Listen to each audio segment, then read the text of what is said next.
And welcome back, everyone. I am in India for the FIDE World Cup 2025.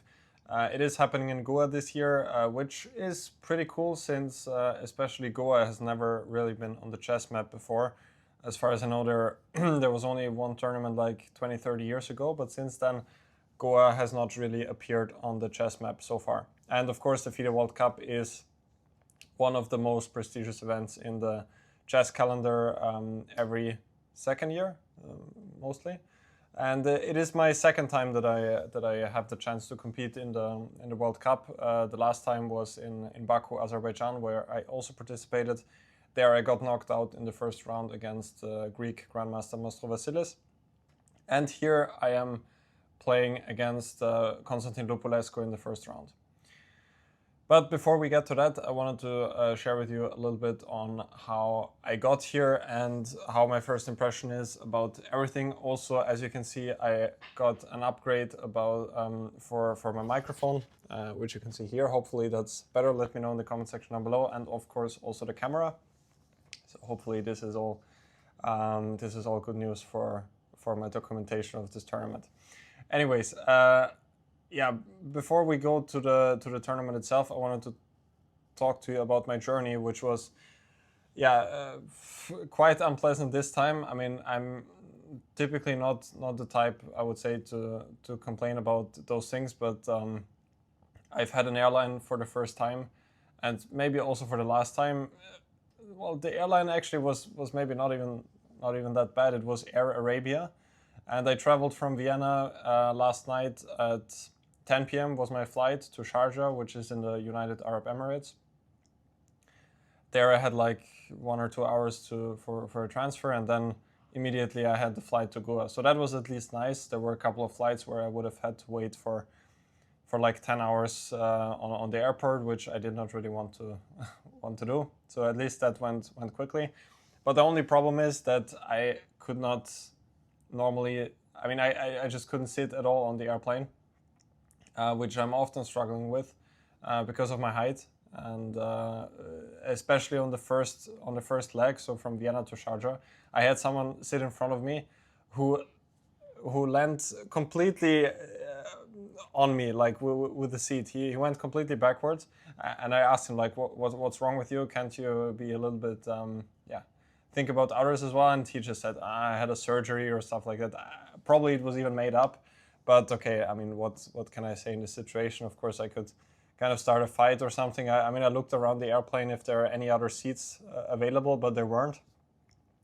So I had to sit like this for the first flight, which wasn't a short flight either. It was like, I think 5 hours or 4.5 hours. And after that, from Sharjah to Goa, was also not pleasant. I mean, even if the person in front of me was sitting normally, I still could not sit. I had to even stand a little bit on while I was sitting, because it was simply not possible to put my legs anywhere. But anyway, apart from that, it went sort of okay. I did have some fears with my visa, because when I was boarding my flight in Sharjah to Goa, the person there was telling me that I don't have the right documents or something like that. But then in the end, it worked out fine. And once I arrived in India, everything went pretty smoothly. Especially the customs control was not the customs control, but simply the border patrol in India was very friendly, and there were no issues there. Then we had the pickup from the airport, which was fine. We had to wait a little bit, but it was nothing that bad. Then we had a transfer, which was still like 45 minutes from the airport to the hotel. Hotel is nice as far as I can see. I mean, my room is pretty good. I also recorded some videos of the pool area, which hopefully I can blend in somewhere around here. And I did also record something, I think, from the lobby. If I did, then I will also blend it in here. Yeah, so first impression is fine. Hopefully I will get some dinner pretty soon. The only thing which I need to speak about, I hope that they're gonna solve it, is the Wi-Fi. I haven't had any internet connection for the past. Well, what is it? Probably for the past. Well, since I left Vienna, basically, I didn't have any internet connection. Well, briefly in Sharjah I did, but the internet here in the hotel is simply not working at all. They have like the special Wi-Fi for the players, I guess, and they tried to do that nicely with some FIDE password and stuff like that, but it's simply not working. So I already went to the reception and was staying there for half an hour now, almost terrorizing them because, well, okay, we need internet to prepare, and I guess I wasn't smart enough to buy a SIM card. Maybe I will do that tonight still, if it doesn't get better. But yeah, it all was a little bit slow at the reception. Also the check-in, I had to wait there for like 1 hour to get my room. Maybe it was even a bit more than that. So this could be improved, but yeah.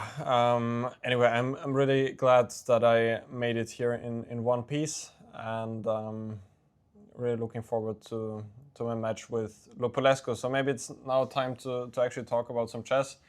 Of course, all of you guys will probably know the whole format of the World Cup. Funnily enough, in the lobby while I was waiting for my room, one of the FIDE interviews, Charlize from South Africa, asked me how I would describe this type of knockout tournament in one word. And I didn't come up with a great answer. I just said something like, it always reminds me about tennis, because in tennis you typically have those knockout tournaments. In chess, however, it's a little bit surprising. Those knockout tournaments are not that prevalent. So how it works here is that basically you're playing 2 games classical, and if the standing is then 1-1, so if it's equal, then it goes to tie breaks, and then all of this continues and the time gets less and less over time. So if you guys continue to play 1-1, then the time always decreases. And of course, if you win in classical already 1.5 to, let's say, 0.5, then you also have decided the match already. In my first World Cup experience 2 years ago, as I've already mentioned, I got knocked out. It was in the second tiebreak. So it was quite funny then that I lost my first game with black. Then I fought back with white in the classical section, and the same happened also in the first rapid tiebreak. But in the second rapid tiebreak, I couldn't manage to fight back anymore. If I remember correctly, it was like this. This time I'm up against Constantin Lupulescu, who is a very strong grandmaster from Romania. As far as I can tell, I mean, I've also played him already, I think 3 times, and all of the games have ended in a draw. He is a very strategical and positional player, and I believe has a very, very good understanding in general. He's also very well prepared. So honestly, I think it's going to be quite a level fight. I don't really see that I have the much worse chances. Of course, he's much more experienced than me. I think he's now around 40 years of age. But I don't really see myself as I don't really see him so much of a favorite as the rating might indicate, as a rating difference might indicate. He's now around 2,570 if I haven't mentioned that already. His peak rating was around 2,660.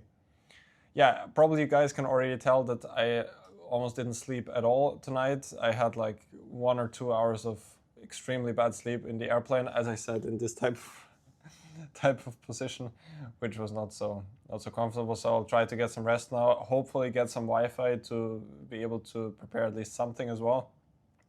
And just trying to relax and hopefully upload this. Like this is the next thing, that if the Wi-Fi is not working, I probably won't be able to upload this, but I hope I will find a solution.